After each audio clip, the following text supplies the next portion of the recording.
Why is it so hard to hold a relationship while working in EMS? That is such a good question, and I will tell you why that is. In EMS, and healthcare in general, is a lot different than other trades. I was an electrician for about 15 years before I became a paramedic.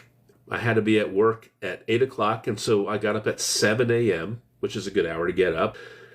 I'd eat my breakfast, and then I would drive into work and clock in at 8, and then I would drive to a job and do some sort of repair or installation, and I would take a break when I was ready for a break, and I would eat lunch when I was ready to eat lunch, and then at 5 o'clock, I would clock out, and I would go home, and I would eat dinner with my family, and then I would spend the rest of the evening with my family, with my wife and kids.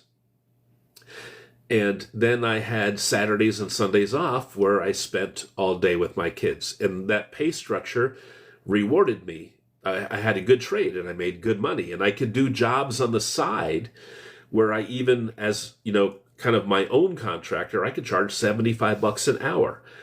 And I had a healthy lifestyle. And now, consider yourself being in healthcare, where healthcare seems to be something that you can't ever turn off. And you experience trauma that you didn't experience in other trades and other vocations that other people can't relate to.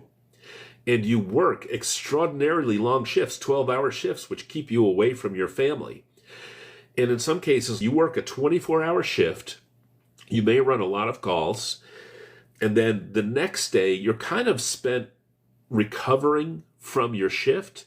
The day after that, now you're kind of getting anxious and anticipating going back to work, and then you have your work shift.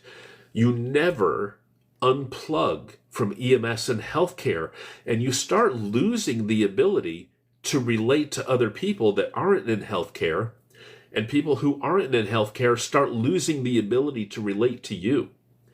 And it becomes almost impossible to have relationships with anyone at all that's not in healthcare.